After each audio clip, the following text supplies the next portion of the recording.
السلام عليكم ورحمة الله وبركاته. بسم الله الرحمن الرحيم. إن الحمد لله نحمده ونستعينه ونستغفره ونعوذ بالله من شرور أنفسنا ومن سيئات أعمالنا. من يهده الله فلا مضل له ومن يضلل فلا هادي له. وأشهد أن لا إله إلا الله وحده لا شريك له وأشهد أن محمدا عبده ورسوله. أما بعد،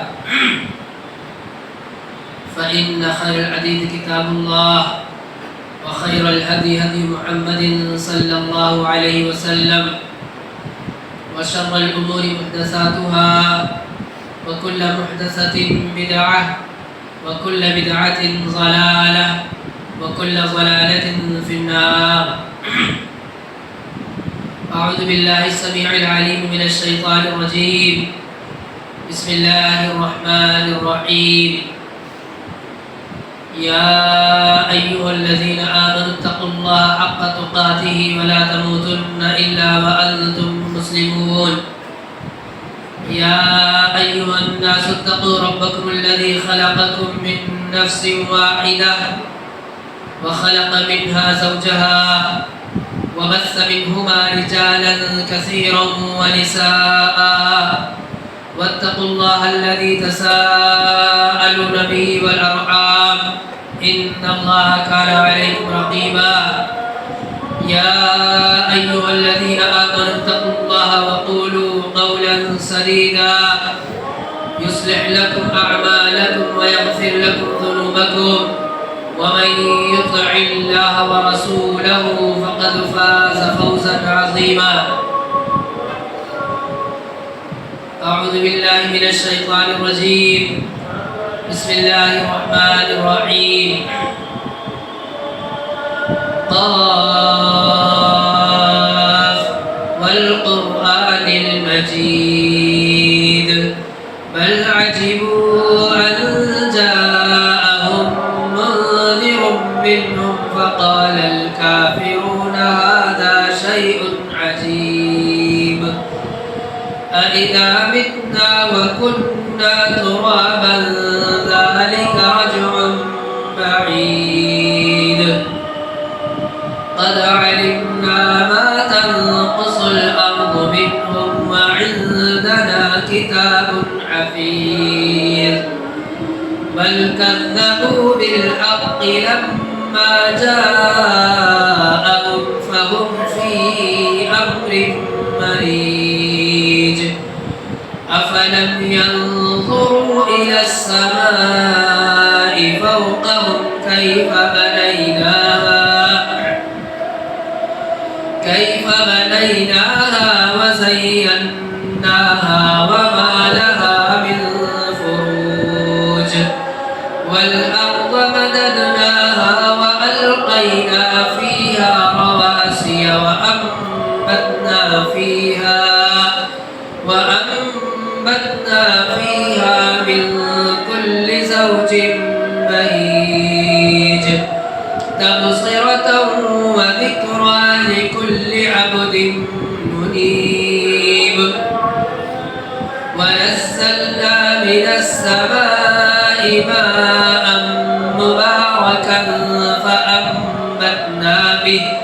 فأنبتنا به جنات وحب الحصيد والنخل باسقات لها طلع نضيد رزقا للعباد وأحيينا به بلدة ميتا كذلك الخروج كذبت قبلهم قوم نوح وأصحاب الرس وثمود وعاد وفرعون وإخوان لوط وأصحاب الأيكة وقوم تبع كل كذب الرسل فحق وعيد أفعينا بالخلق الأول بل هم في لبس من خلق جدید.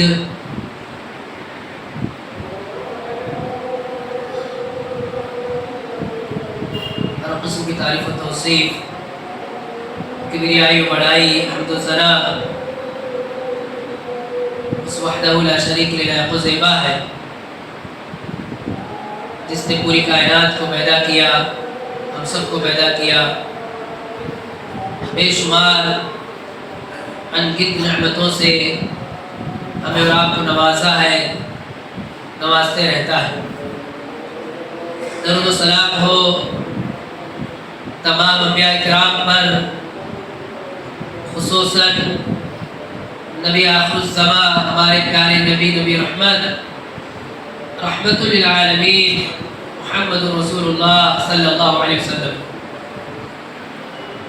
دینی ملی بھائیوں، بزرگوں، نوجوان ساتھیوں، عزیز بچوں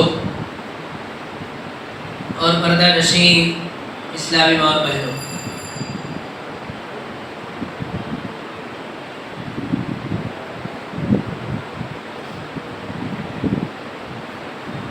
دنیا میں سب سے بڑا خیر، سب سے بڑی نعمت توحید کی نعمت ہے. جس کے یہاں توحید ہے وہ سب سے بڑا مالدار ہے، اور جو آدمی توحید کی نعمت سے محروم ہے، اس کے یہاں توحید کی سمجھ نہیں، توحید کے تقاضوں کو نہیں جانتا، توحید کسے کہتے ہیں یہ نہیں سمجھتا، تو دینی بھائی اس سے بڑا کوئی مفلس نہیں، اس سے بڑا کوئی غریب نہیں. اس لیے ہم دنیاوی اعتبار سے چاہے جس پوزیشن کے ہو، لیکن اگر اللہ نے ہمیں توحید کی نعمت سے نوازا ہے تو ہمیں خوش رہنا چاہیے، اس پر اللہ کا شکر ادا کرتے رہنا چاہیے کہ اللہ نے ہمیں توحید کی نعمت سے نوازا ہے.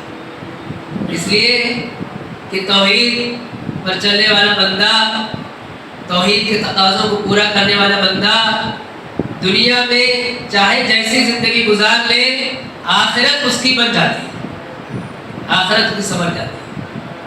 اور توحید سے محروم بندہ دنیا چاہے جتنی عیش و عشرت والی گزار لے، چاہے جتنی بہترین زندگی گزار لے، چونکہ توحید سے محروم رہا تو آخرت اس کی تباہ ہو جاتی ہے. اچھا، آخرت کے مقابل میں دنیا کی کیا ویلو؟ آخرت کے مقابل میں دنیا کی کیا ویلو؟ کوئی مثال بھی نہیں بنتی کہ یہ ویلو ہے. ایک بہت معمولی مثال دی اللہ سبحانہ تعالیٰ نے ہم اور آپ کو سمجھانے کے لیے. کہ پیارے نبی کہتے ہیں کہ اللہ تعالیٰ کے نزدیک اگر اس دنیا کی حیثیت، اس کی ویلو اللہ کے نزدیک ایک مچھر کے پر کے برابر ہے، اتنی حقیر ہے دنیا. اس لیے یہ کبھی نہیں سوچنا چاہیے کہ ہم تو بہت ساری چیزوں سے محروم ہیں، اور دنیا دیکھ کر کے دوسرے کی دنیا کی نعمتیں دیکھ کر کے پریشان نہیں ہونا چاہیے، بلکہ کیا دیکھنا چاہیے؟ یہ دیکھنا چاہیے کہ اللہ کا کتنا بڑا احسان ہے کہ اللہ تعالیٰ نے مجھے یہ سمجھ دی کہ اللہ کے علاوہ کوئی معبود حقیقی ہے. اس سمجھ کا مل جانا آسان ہے، یہ یعنی اس توفیق کا ملے رہنا کہ ہم اللہ کے علاوہ کسی کی عبادت نہیں کرتے، یہ اپنے آپ میں خود ہی بہت بڑی نعمت ہے. ورنہ دیکھیں ان لوگوں کو جو اللہ کے علاوہ کئی لوگوں کی عبادت کرتے ہیں، وہ کس طرح کی پوجا پاٹ کرتے ہیں، کس طرح کی عبادتوں میں سال ہر سال ملوث رہتے ہیں، اور جس کا کوئی فائدہ نہیں ملنے والا. دیکھیے بھائیوں، ہم ایمان والے اور ایمان والا اپنے کیپٹل کو نہ پہچانے، یہ بہت بڑی حماقت ہوگی. ہمارا کیپٹل ہے ایمان، ہمارا کیپٹل ہے توحید، ہمارا راس المال ہے اللہ کا دین. اس کی سمجھ ہونی چاہیے، اور ہمارے نظروں میں اس کی بڑی قدر و قیمت ہونی چاہیے، اس کی بڑی قدر و قیمت ہونی چاہیے. عام طور پر انسان ایسا بنایا گیا ہے کہ ظاہری چیزیں دیکھ کر کے کمزور پڑ جاتا ہے، دنیا دیکھ کر کے کمزور پڑ جاتا ہے، دنیا کی آرائش آرام اور یہاں کی نعمتیں دیکھ کر کے اس کے پیچھے پڑ جاتا ہے اور آخرت اس کے ذہن سے کہیں پس منظر میں چلا جاتا ہے یا اس کے دل و دماغ میں وہ ثانوی درجہ حیثیت اختیار کر لیتا ہے. تو یہ بھی ایک فتنہ ہے، یہ بھی ایک فتنہ ہے. گاہے بگاہے اس کی اصلاح ہوتے رہنا چاہیے، اصلاح کرتے رہنا چاہیے. آپ دیکھیے ہم توحید کی بات کرتے ہیں اللہ کے فضل سے، تو ہماری ایک بہت بڑی ذمہ داری ہے کہ ہم اپنی اگلی نسل کو، اپنے بچوں کو، اپنے چھوٹے بھائیوں کو بتاتے رہیں، سکھاتے رہیں کہ جب ہم کہتے ہیں کہ ہم توحید والے تو اس کا مطلب کیا ہوتا ہے، کیا مطلب ہوتا ہے. علماء نے کئی طرح سے اس کو سمجھایا ہے، بہت اختصار سے بھی سمجھایا ہے. آج اللہ کی توفیق سے وہ باتیں پیش کرتا ہوں کہ جب کہا جائے کہ توحید والے بن جاؤ تو علماء نے سمجھایا کہ توحید کسے کہتے ہیں. نمبر 1 کہ یہ عقیدہ رکھا جائے کہ پوری کائنات کا رب خالق مالک مدبر اللہ، یہ عقیدہ رکھا جائے. یہ ہمارا پکا عقیدہ ہو کہ پوری کائنات، دنیا ہی نہیں، دنیا یا دنیا کے علاوہ بھی جو کچھ ہے، پوری کائنات سب کا خالق اللہ، یہ سب کو پیدا اللہ نے کیا. سب کا مالک اللہ، یہ سب اللہ کی ملکیت ہے. اور سب کا مدبر اللہ، یعنی پھر اس میں اللہ جو چاہتا ہے وہ کرتے رہتا ہے، اللہ کو کوئی روک نہیں سکتا ہے. یہ پہلی چیز جس کو توحید ربوبیت کہتے ہیں کہ اللہ کو رب ماننا. اور رب کس کا؟ پوری کائنات کا. الحمدللہ رب العالمین، تمام قسم کی تعریف اس کے لیے جو تمام جہانوں کا رب ہے. جو ہمیں دکھتا ہے اس کا بھی رب ہے اور جو نہیں ہم دیکھ پاتے اس کا بھی رب ہے. توحید ربوبیت. اور اس میں کسی کو شامل نہ ہونے دینا. یعنی ہم ایسا نہ سوچیں کہ کسی کی پاور سے، کسی کی طاقت سے بارش ہو رہی ہے. یہ چاند ہے، ستارے ہیں، ان کی کسی قوت سے بارش ہوتی ہے، یا فلاں کے کہنے سے اناج اگتا ہے، یا فلاں کی چاہت سے یہ چیز ہو جاتی ہے، یہ چیز ہو جاتی ہے. ایسے ہر بات کی مذمت کرنا. صرف یہ خالص عقیدہ ہو کہ دنیا میں، کائنات میں جو کچھ ہے سب اللہ کا ہے اور اللہ کو اس پہ کنٹرول ہے. اللہ جو چاہتا ہے کرتا ہے. فعال لما یرید، جو ارادہ کرتا ہے اللہ تعالیٰ کرتا ہے اور جو چاہے اللہ تعالیٰ کر سکتا ہے. یہ توحید ربوبیت ہے. دوسری شکل اس کی ہے توحید الوہیت. اللہ جو ہمارا معبود ہے، عبادت کی جتنی شکلیں ہیں، جو بھی کام ہم عبادت سمجھ کے کرتے ہیں، عبادت سمجھ کے، نیکی پانے کے لیے، ثواب پانے کے لیے، اجر پانے کے لیے، اللہ سے اچھا بدلہ پانے کے لیے، اس کی جتنی بھی شکلیں بنتی ہیں وہ خالص اللہ ہی کے لیے انجام دی جائے. کوئی دوسری منشا نہ ہو، کوئی دوسری لالچ نہ ہو. وہ الگ بات ہے کہ اللہ نے اگر کسی پہ وعدہ کیا ہے کہ ایسا کرتے ہو تو یہ بھی تمہیں دیں گے، تو وہ اللہ تعالیٰ دے گا. اللہ نے رغبت دلائی، لیکن وہ عمل انجام دیتے وقت صرف اللہ کی رضا مقصود ہو.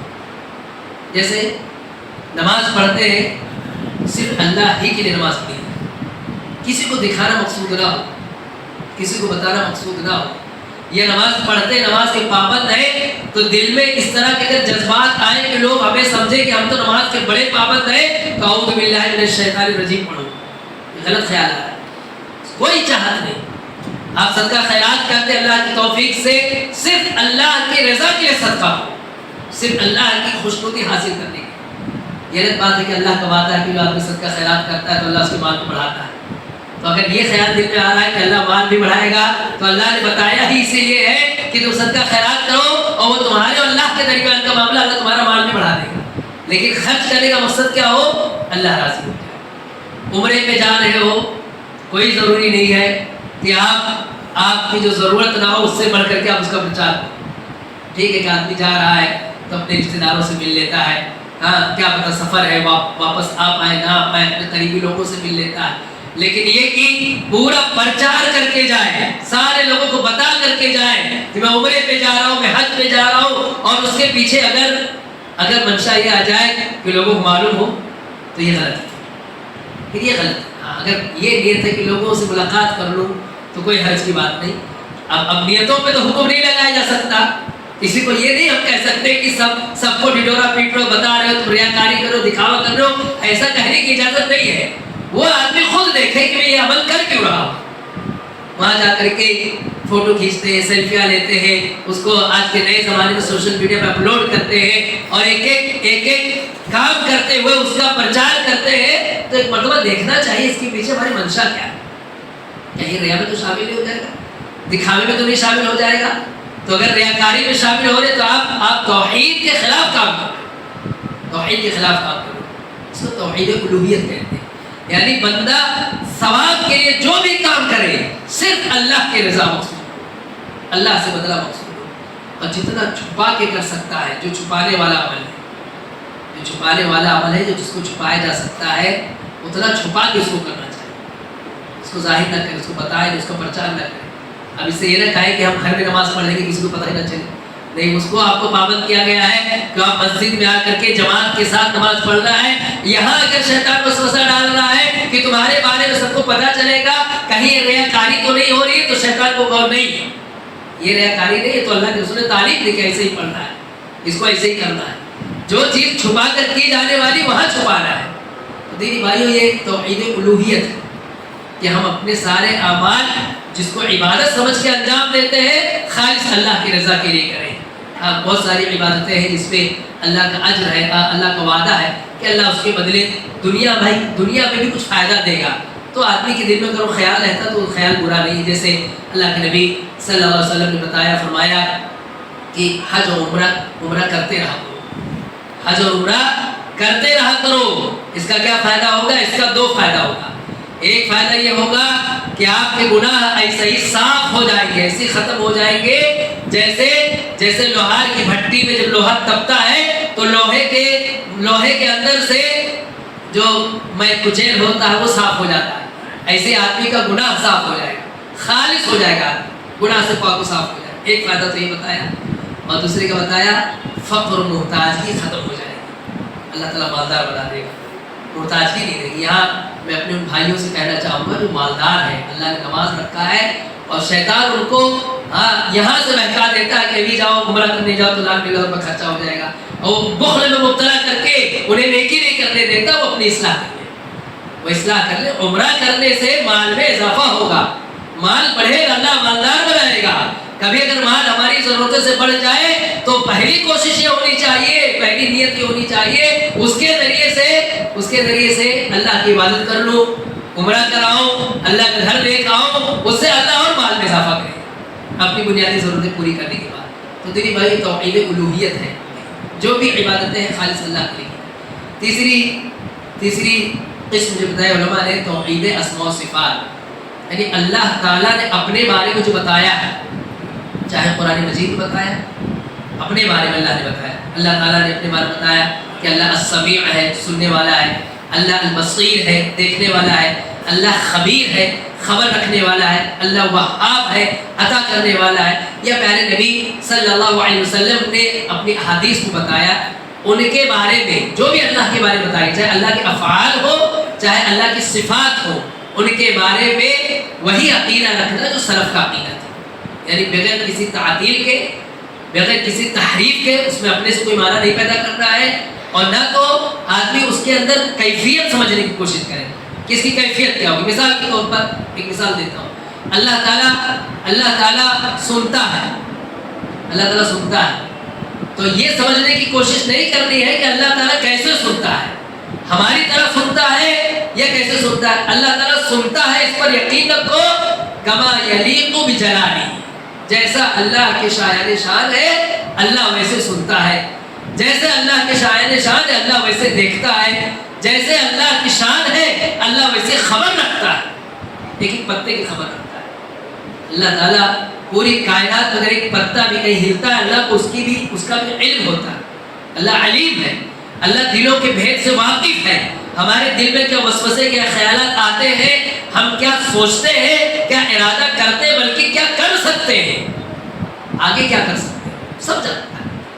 تو اس میں ہمیں اس پر عقیدہ رکھنا، ایمان رکھنا ہے بغیر کسی کیفیت کے تعین کے. کس کی کیفیت کیا ہوگی، اس کا کیسے یعنی اللہ تعالیٰ کیسے سن سکتا ہے، اتنے سارے لوگوں کی آواز ایک ساتھ اللہ کیسے سن سکتا ہے، اس طرح کے خیالات بھی آنا یہ بہت ہلاکت والے ہیں، اس سے ہمیں اپنے آپ کو بچانا چاہیے۔ تو دیکھیے بھائی یہ اختصار کے ساتھ بتایا گیا کہ جب توحید کہا جائے تو یہ معنی ہوتا ہے کہ پوری کائنات کا خالق مالک اللہ ہے، ہم اپنے سارے اعمال اللہ ہی کے انجام دیں گے، اور اللہ تعالیٰ نے اپنے بارے میں جو کچھ بتایا ہے ہم اس کو ویسے ہی مانیں گے۔ یہ پہلی ذمہ داری بنتی ہے توحید کے تعلق سے، توحید کا ہمیں علم۔ دوسری چیز دینی بھائیوں، ہم توحید کو برتیں ہیں، یہ تو نالج ہوئی نا، یہ تو جانکاری ہوئی، یہ توحید کی جانکاری ہے۔ اب اس جانکاری کو ہم اپنی زندگی میں برتیں، یوز میں لائیں۔ کیسے یوز میں لانا ہے؟ جیسے ہمارا عقیدہ یہ ہے کہ لا الہ الا اللہ، اللہ کے علاوہ کوئی عبادت کا مستحق نہیں، کوئی معبود حقیقی نہیں، یہ ہمارا اقرار ہے، ہمارا اعلان۔ لیکن عبادت کی جتنی شکلیں ہمیں وہ انجام بھی تو دینی ہے، یہ خالی اعلان کرنا ہے، صرف ایسے کہہ دینا ہے کہ اللہ کے علاوہ کوئی عبادت کا مستحق نہیں۔ اب نماز کے لیے اللہ تعالیٰ بلا رہا ہے تو نہیں پڑھنا ہے، اللہ تعالیٰ صدقہ خیرات کا حکم دے رہا ہے تو نہیں کرنا ہے، زکوٰۃ کے لیے اللہ حکم دے رہا ہے نہیں کرنا ہے، حج عمرے کے پابند ہے، حج کے لیے اللہ نے حج فرض کر رکھا نہیں کرنا، یہ ایسا نہیں ہونا چاہیے۔ توحید کو برتے، اللہ کے علاوہ کوئی عبادت کا مستحق نہیں، کسی کی عبادت نہیں کرنی ہے، لیکن اللہ کی عبادت کرنی ہی کرنی ہے، اللہ کی عبادت کرنی ہی کرنی ہے۔ وہاں سے اگر فرار اختیار کر رہے تو توحید کا تقاضا کہاں پورا ہو رہا ہے؟ نہیں پورا ہو رہا ہے، اللہ کی عبادت کرنی ہی کرنی ہے۔ اچھا ایک بات پہلے بھی کبھی سمجھائی گئی تھی کہ یہ بھی ایک سمجھیں کہ ایسا ممکن نہیں ہے کہ ہم اگر اپنے آپ کو اللہ سے نہ جوڑے رکھیں تو ہم کہیں نہیں جڑیں گے، نہیں جڑ جائیں گے۔ اگر ہم اپنے آپ کو اللہ کی توحید میں لگائے نہیں رکھیں گے تو اس کا لازمی نتیجہ یہ لگے گا کہ پھر کہیں اور جا کے جڑ جائیں گے، چاہے اپنے نفس ہی کی عبادت شروع کر دیں، اپنے نفس ہی کی عبادت، نفس کی ہی پوجا پاٹ کرنے لگیں، لیکن کرنے لگیں گے کیسے؟ اللہ نے فرمایا افرأیت من اتخذ الہہ ہواہ، کیا اسے نہیں دیکھا جو اپنے خواہش کی عبادت کرتا ہے، اپنے خواہش جو من میں آتا ہے وہ کرتا ہے۔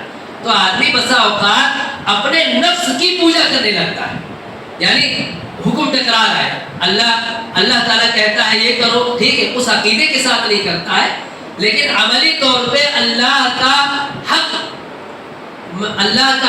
چھوڑ کر کے، اللہ کا حق نہ دے کر کے وہ حق کسی اور کو دے دیتا ہے۔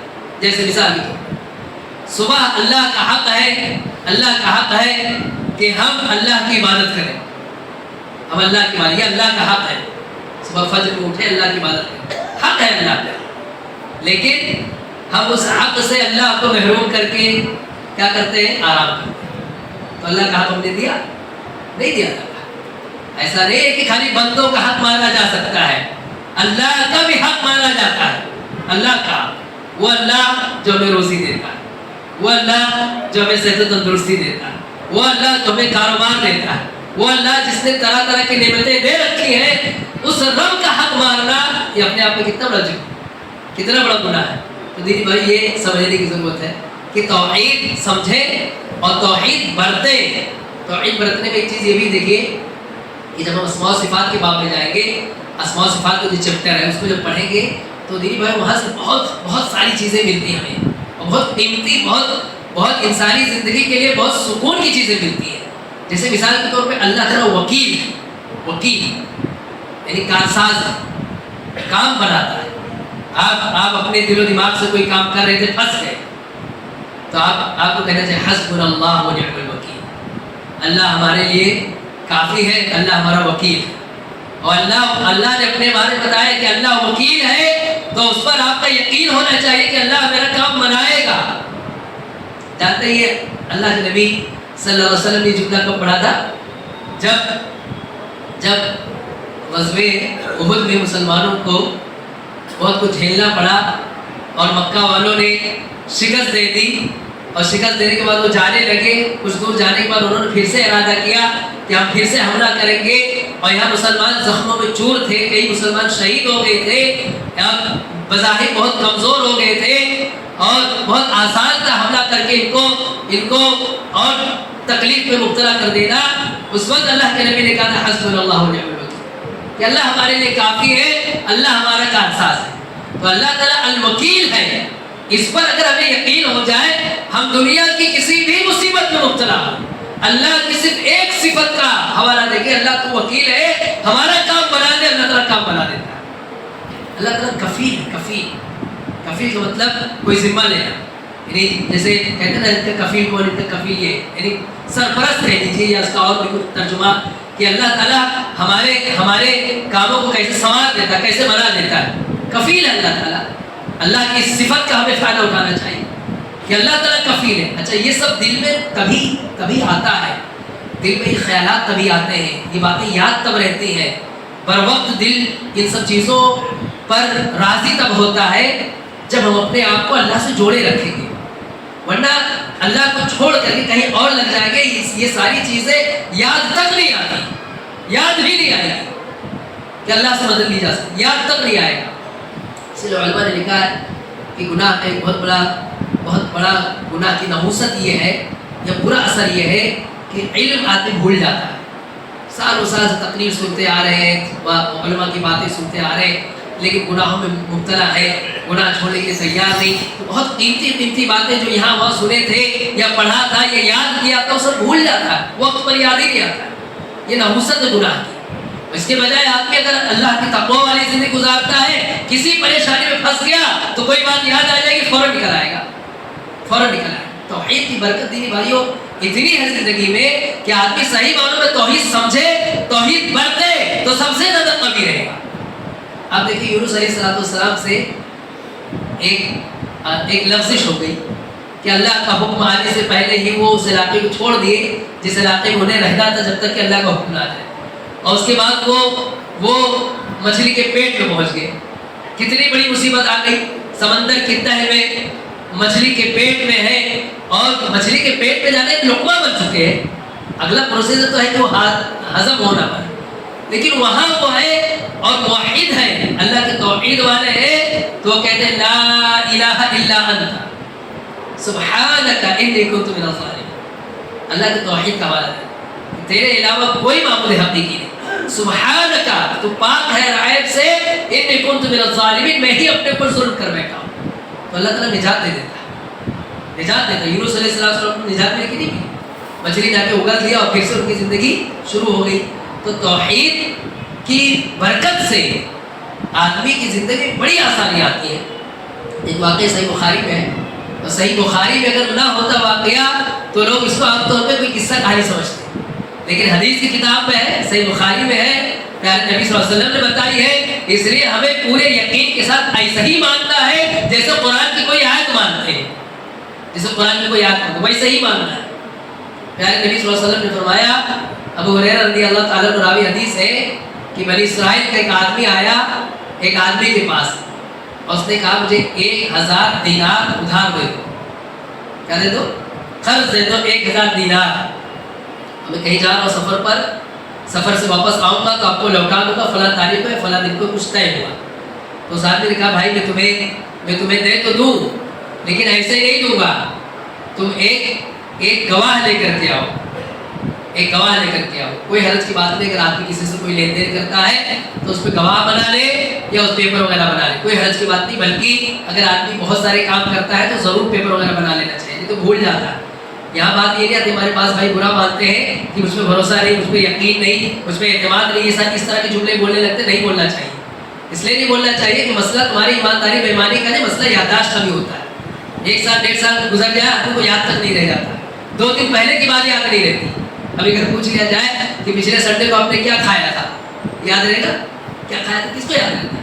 تو بہت ساری چیزیں آدمی بھول بھی جاتا ہے، خاص طور پہ بہت سارا لین دین ہے تو آدمی اس میں نہیں یاد رکھ پاتا ہے، آنکڑے نہیں یاد رکھتا ہے، تاریخ نہیں یاد رہ جاتی، آپس میں کیا شرطیں طے ہوئی تھی وہ نہیں یاد رہ جاتا ہے۔ تو اس لیے بہت اچھی بات ہے کہ آدمی لکھ پڑھ کر کے ساری چیزیں طے تمام کرے۔ تو کہا کہ میں آپ کو دوں گا لیکن آپ گواہ لے کر کے آئیے۔ تو اس آدمی نے دیکھا کہ اتنا وقت نہیں ہے کہ میں کسی گواہ کو پکڑ کے لاؤں گواہی کے لیے، تو اس نے کہا کہ میں کوئی گواہی نہیں دے سکتا ہوں سوائے اس کے کہ میں اللہ کو گواہ بناتا ہوں، کس کو گواہ بناتا ہوں؟ اللہ کو گواہ بناتا ہوں۔ تو کہا اچھا ٹھیک ہے، لیکن کوئی ضامن لے کر آئی، کوئی کفیل لے کر گئے، کفیل مطلب ضامن. تو کہا کہ میں کوئی ضامن بھی نہیں لا سکتا ہوں، یعنی جس سچویشن میں ہوں اتنے جلدی میں کوئی ضامن بھی نہیں لا سکتا ہوں. تو کہا اچھا ٹھیک ہے. کہ پھر اس نے کہا کفا باللہ کفیلا، کہ میرے لیے اللہ کافی ہے ضامن بننے کے لیے. اب دیکھیں دونوں ایمان والے، جب اس نے اللہ کا حوالہ دے کہ اللہ کو گواہ بناتا ہوں اور اللہ کو ضامن بناتا ہوں، تو وہ آدمی بھی راضی ہو گیا. اس نے کہا ٹھیک ہے، جب تم اللہ کو گواہ بناتے ہو، اللہ کو ضامن بناتے ہو، تو اگر اللہ ضامن ہے تو اللہ تعالیٰ دے گا، اللہ اس کی گارنٹی ہے. تو اس نے دے دیا 1000 دینار، بڑی رقم ہے. 1000 دینار آج کے حساب سے جوڑے تو کتنا بنتا ہے؟ دے دی اس نے. وہ آدمی چلا گیا، لے کر گیا، اور اپنے مقررہ وقت میں جب اسے لوٹانا تھا وہ پریشان ہے کہ میں واپس آ کر کے اس کو یہ رقم کیسے لوٹاؤں. لیکن جہاں سے اس کو کشتی پکڑنی تھی، جہاز پکڑنا تھا، پانی کا جہاز، وہاں وہ بر وقت وہ چیز مل نہیں پا رہی. وہ پریشان ہے کہ میں اپنے مقررہ وقت پہ کیسے پہنچوں گا اور اپنا وعدہ کیسے نبھاؤں گا. بار بار آتا ہے ساحل پر، ساحل سمندر پر، وہاں آ کر کے دیکھتا ہے کہ یہاں سے مجھے کشتی مل جائے، لیکن ناکام. یہاں تک کہ اس کو یقین ہو جاتا ہے کہ اب میں وقت مقررہ پر اس کو یہ رقم نہیں دے پاؤں گا اور میں اپنے وعدے میں فیل ہو جاؤں گا. ساتھ میں خیال آتا ہے کہ میں نے اللہ کو ضامن بنایا، اللہ کو میرے گواہ بنایا ہے، تو میں کام کرتا ہوں اللہ ہی کے حوالے کر دیتا ہوں. ایک لکڑی لیتا ہے اور لکڑی لے کر کے اس میں وہ سوراخ کرتا ہے، سوراخ کرتا ہے، صندوق نما بناتا ہے، اس میں پورے 1000 دینار بھرتا ہے. اس کے ساتھ ساتھ ایک خط لکھتا ہے جس میں اپنی یہ پوری کیفیت لکھتا ہے کہ کس طرح سے میں مطلب گزر رہا ہوں، اور لکھ کر کے اس صندوق کو اس کو پھر سمندر کے حوالے کر دیتا ہے. سمندر اللہ کی مخلوق ہے، وہ بھی اللہ کی پابند ہے، اللہ کی پابند ہے. اللہ اگر اسے کسی بات کا حکم دے دے کہ ایسے چلنا ہے، پانی کو ایسے بہنا ہے، پانی کو یہاں آنا ہے، تو وہ بھی اپنی منمانی نہیں کر پائے گا، بھی اپنی منمانی نہیں کر پائے. یا پانی کو تو حصوں میں تقسیم ہو کر کے کھڑے ہو جانا پہاڑ کی طرح سے، بیچ میں سے بنی اسرائیل کو پار کرانا ہے، تو اپنی منمانی نہیں کر سکتا، حوالے کر دیا سمندر کے. اور اس کے بعد پھر جب اس کو کشتی ملی تو آیا، وہ کشتی ملنے کے بعد آیا، اور آنے کے بعد پھر اس آدمی سے ملا. ملنے کے بعد معذرت پیش کی، اپنے حال احوال بتائے. تو آدمی کہنے لگا بھائی تمہاری بیچی ہوئی رقم مجھے مل گئی. اسے کیسے ملی تھی؟ وہ آدمی ڈیلی جاتا تھا دیکھنے کے لیے، شاید آج آ جائے، شاید آج آ جائے. تو جس دن وہ ایک دن گیا، جس دن وہ وقت پورا ہونا تھا، تو اس کو مایوس ہوا کہ وہ تو آئے نہیں، لیکن ایک لکڑی کا وہی حصہ جو لکڑی تھی وہ اس کو مل گئی. تو اس نے اٹھا لیا کہ یہ جلانے کے کام آ جائے گی، کھانا بنانے کے کام آ جائے گی. تو جب اس نے وہ اٹھایا تو اس کو وزنی لگی، عام معمول سے جس طرح ہوتا اس کو وزنی لگی. تو جب اس نے اس کو کھول کے دیکھا تو اس میں ساری چیزیں موجود تھیں. تو اس نے بتایا اس کو. اب دیکھیں دینی بات، صحیح بخاری کا واقعہ ہے، اس میں کیا ہمارے اور آپ کے لیے، ہمارے اور آپ کے لیے اور قیامت تک آنے والے سارے مسلمانوں کے لیے، ہمارے اپنے بچوں کے لیے، نوجوانوں کے لیے، ماؤں بہنوں کے لیے اس میں بہت بڑا پیغام ہے کہ آپ جس زمین پر رہتے بستے ہو اس کا خالق اللہ ہے، اس کا مالک اللہ ہے، اس پر حکم اللہ کا چلتا ہے. لاکھ مصیبتوں میں گھرے رہو، اپنے رب سے مایوس نہ ہو، اپنے رب سے مایوس نہ ہو، اور سچے رہو وعدوں میں، سچے رہو نیتوں میں. اس آدمی کی حسن نیت تھی، اس کی سچی نیت تھی، وہ جدوجہد کر رہا تھا کہ وقت پہ لوٹا دو، اللہ نے پورا کر دیا. لیکن اگر یہی کام بدنیتی سے کیا جائے، بری نیت، لیتے وقت ہی نیت بری، کہہ رہو 1 مہینے میں لوٹا دوں گا، لیکن پہلے دن ہی نیت بری ہے کہ لوٹانا ہی نہیں ہے، 2-4 مہینے نہیں لوٹانا ہے، تو پھر ویسے ہی ہوگا، پھر ویسے ہی ہوگا. حسن نیت کا فائدہ ہوتا ہے اور بدنیتی کا نقصان ہوتا ہے. میں کہتی ہوں اللہ تعالیٰ کفیل ہے، اللہ کفیل. ہمیں اس بات پر اللہ کا شکر ادا کرنا چاہیے کہ پوری دنیا میں یہ بات فخریہ انداز میں نہیں کہی جا رہی، اللہ کی نعمت کا احساس دلانے کے لیے بات کہی جا رہی ہے کہ اہل حدیثوں کو توحید کی جو سمجھ ہے پوری دنیا میں کسی جماعت کو نہیں، کسی کو نہیں.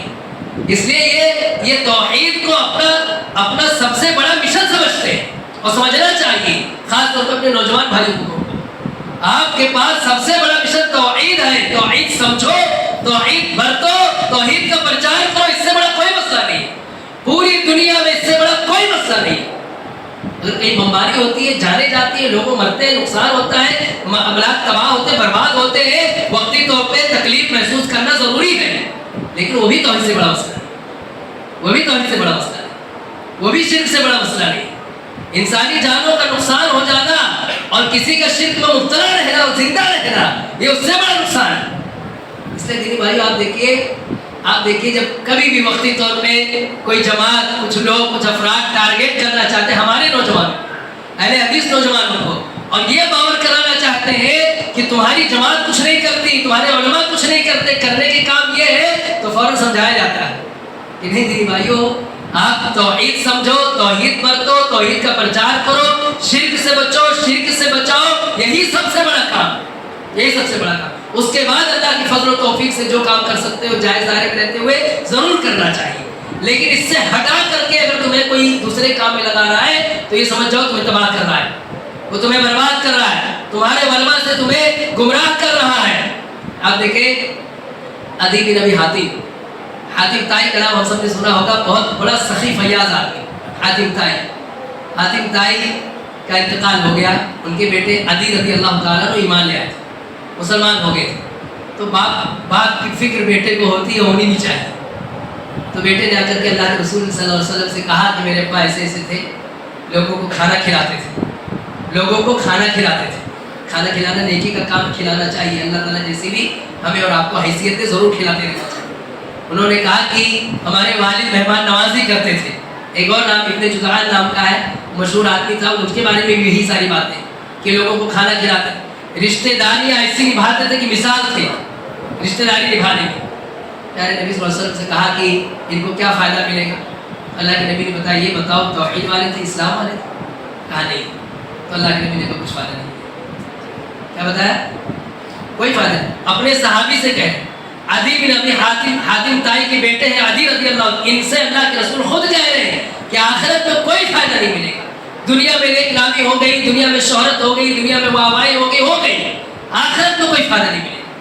اس لیے دینی بھائیو یہ مسئلہ اس لیے بھی سمجھے کہ اگر ہم دوسرے کاموں میں لگے ہیں اور توحید ہماری نظر میں ہلکا ہو جائے، ہماری نظر، آپ ایسے ہی دیکھیں نا، یہ کتنا بڑا خیر ہے کہ ایک بندہ رب سے جڑ جائے جیسا اس کو جڑنا چاہیے، رب کی عبادت، رب کی محبت اور اپنے رب سے اس کا تعلق مضبوط ہو جائے اور اس کو سارے خیر ملتے رہے، یہ بڑا کام ہے۔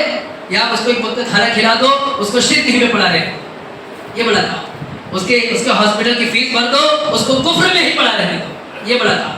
اس کی آخرت تباہ ہو جائے، ہمیشہ ہمیشہ جہنم میں چلا جائے، آپ اس کی بیٹی کی شادی کرا لو، یہ بڑا کام۔ کون سا بڑا کام؟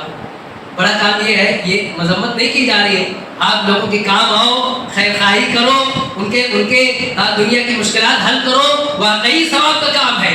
لیکن جب آپ کمپیئر کریں گے تو یہ کہا جائے گا اس سے بڑا کام یہ ہے کہ آپ اس کو توحید بتاؤ، آپ اس کو شرک کی مذمت سکھاؤ، آپ اس کو اللہ کا بندہ بنا دو، خیر کے سارے دروازے اللہ تعالیٰ اس کے لیے کھول دے گا، سارے دروازے کھول دے گا۔ دینی بھائیوں، ایک ذمہ داری اور بنتی ہے ہماری اور آپ کی کہ ہم توحید سیکھیں، توحید برتیں، توحید کا پرچار کریں اور شرک کی کھل کر مذمت کریں۔ میں کہہ رہا ہوں شرک کی کھل کر مذمت کریں، اس میں ایسا نہیں کہ ہاں کوئی لچک رکھیں، کوئی نرم پہلو رکھیں، لچک رکھنے والے، نرم پہلو رکھنے والے، کھل کر بات نہ کرنے والے، یہ اپنے آپ کو دھوکہ دیتے ہیں اور ایک سیکولر دین بنانا چاہتے ہیں، سیکولر دین بنانا ہے، مطلب ایسا دین جس میں سب کو خوش رکھا جائے۔ آپ شرک میں مبتلا ہو تو بھی ہمارے ساتھ ہو، آپ بدعت میں مبتلا ہو تو بھی ہمارے ساتھ ہو، آپ چاہے جو کرتے رہو ہمارے ساتھ ہو، ہم اتحاد کی کوشش کرتے ہیں کہ چاہے ہمارے لوگ مندروں کی صفائی کریں، مندروں میں جا کر کے جھاڑو پوچھا کریں، پھر بھی ہمارے بھائی۔ یہ سلفی جماعت اس سے بیزار ہے، اہل حدیث جماعت اس سے بیزار ہے۔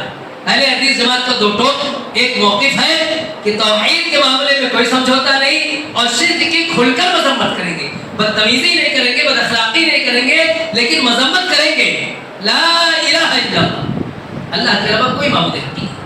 اس میں ہمارے دل و دماغ میں نہ کوئی شبہ ہے، نہ کوئی شک ہے اور نہ کسی کا کوئی غیر ضروری لحاظ ہے، کوئی لحاظ نہیں۔ لا الہ الا اللہ، اللہ کے علاوہ کوئی معبود حقیقی نہیں۔ تو اب کسی کی عبادت میں، کسی کی پوجا، کسی کی بھکتی میں ہم اس کو مبارکباد نہیں دے سکتے، ہم اس کو نہیں کہتے کہ ہیپی دیوالی، تمہیں دیوالی مبارک، نہیں کہہ سکتے۔ اس لیے نہیں کہہ سکتے کہ پوجا پاٹ ایک اللہ کے ساتھ شرکیہ عمل، اس پر ہم کیسے کہیں کہ اللہ اس کو برکت دے، ہم اس میں کیسے کہیں کہ تمہارے لیے مبارک ہو، ہمیں لیے اس کو نہیں کہتے۔ اللہ کا احسان ہے، ہماری مائیں بہنیں سمجھتی ہیں، ہماری بہنیں زندگی بھر میں اولاد رہ جائیں کسی قبر پہ جا کے نہیں مانتی، کسی قبر پہ نہیں جاتی، ہماری ماں بہنیں بے اولاد رہ جائیں کسی بابا کے پاس نہیں جاتی، بچے بیمار رہے کوئی تعویذ نہیں لٹکاتی، انہیں لٹکانا چاہیے۔ اللہ کا فضل، اللہ کا احسان، ایک دم ٹھوس عقیدہ ہے کہ اللہ تعالیٰ شفا دینے والا ہے، وہ شفا دے گا، بغیر تعویذ کی شفا دے گا۔ اللہ حفاظت کرنے والا ہے، بغیر کسی گنڈے کڑے کے اللہ تعالیٰ حفاظت کرتا ہے۔ ٹھوس عقیدہ ہے، اس میں کوئی لچک نہیں، کوئی جھول نہیں، کوئی نرمی نہیں۔ ایسی دینی بھائی ایک بات یہ بھی ہے کہ شرک سے بیزاریت کا اعلان ہونا چاہیے کہ ہم بیزار ہیں اس سے، اور اس کو تکلیف دہ سمجھنا چاہیے کہ تکلیف دہ چیز ہے، یہ دنیا کے لیے مصیبت ہے شرک۔ جیسے ایک مصیبت یہ ہے کہ کسی علاقے پہ بمباری ہو، وہاں کے لوگ مر رہے ہوں، اس سے بڑی مصیبت یہ ہے کہ لوگوں کے اوپر شرکیات حملے ہو اور لوگ شرک میں ملوث ہو رہے ہیں، ان کی آخرت تباہ ہو رہی ہے، ہمیشہ ہمیشہ کی زندگی برباد ہو رہی ہے۔ اس لیے آپ دیکھیں پیارے نبی صلی اللہ علیہ وسلم کی سنت تھی، اللہ کے نبی دن کا آغاز کیسے کرتے تھے، کیا تعلیم دے کر کے گئے؟ پیارے نبی صلی اللہ علیہ وسلم، ہم سب سنت ہے سنت کہ صبح اٹھے فجر کی 2 رکعت سنت پڑھے تو پہلی رکعت میں پڑھتے ہیں قل یا ایھا الکافرون لا اعبد ما تعبدون، بیزاریت، قل یا ایھا الکافرون لا اعبد ما تعبدون، اے کافروں ہم اس کی عبادت نہیں کرتے جس کی تم عبادت کرتے ہو، نہیں کرتے اس کی عبادت۔ دن کا آغاز ہمارے اس جملے سے ہوتا ہے، ہمارے دن کی ابتدا اس جملے سے ہوتی ہے، قل یا ایھا الکافرون لا اعبد ما تعبدون، ہم اس کی عبادت نہیں کر سکتے جس کی تم عبادت کرتے ہو۔ اور دیکھیے بھائیوں، پھر مغرب کے بعد 2 رکعت سنت پڑھتے ہیں، پورا دن ختم ہو گیا تو اس 2 رکعت سنت میں بھی یہی دعا پڑھتے ہیں، یہی سورت پڑھتے ہیں، قل یا ایھا الکافرون لا اعبد ما تعبدون، یہ سنت ہے۔ اور وہی نہیں، جب سونے جاتے بستر پر، جب سونا ہے تو اس وقت اللہ کے نبی نے، اللہ کے نبی کے ایک صحابی ہیں فروا رضی اللہ تعالیٰ عنہ، انہوں نے کہا اللہ کے نبی سے کہ اللہ کے نبی ہمیں کچھ سکھائیے کہ سونے سے پہلے کیا پڑھوں، تو اللہ کے نبی نے کہا یہ پڑھ لیا کرو قل یا ایھا الکافرون لا اعبد ما تعبدون، پوری صورت ہے، وقت نہیں رہا کہ ساری باتیں بتائی جائیں۔ تو دینی بھائیوں، اہل حدیث جماعت کا یہ موقف ہے، یہ عقیدہ ہے، یہ منہج ہے کہ شرک سے مکمل بیزار اور توحید کی مکمل حریص، توحید کی لالچی۔ اللہ تعالیٰ سے دعا ہے کہ اللہ تعالیٰ ہم سب کو توحید کی نعمت سمجھنے کی توفیق عطا فرمائے، اللہ تعالیٰ ہمیں توحید سمجھنے، توحید برتنے کی توفیق عطا فرمائے، ہمارے دلوں میں اللہ تعالیٰ اپنی محبت پیدا فرمائے، اپنی خشیت پیدا فرمائے، اللہ کے دین پہ چلنے کا جذبہ عطا فرمائے، ہر طرح کے شرک سے اللہ تعالیٰ ہمیں، ہمارے بچوں کے، ہماری عورتوں کی حفاظت فرمائے، اللہ تعالیٰ ہمیں جب تک زندہ رکھے توحید میں زندہ رکھے، ہمارا خاتمہ توحید پر خاتمہ، آمین۔ تقبل یا رب العالمین۔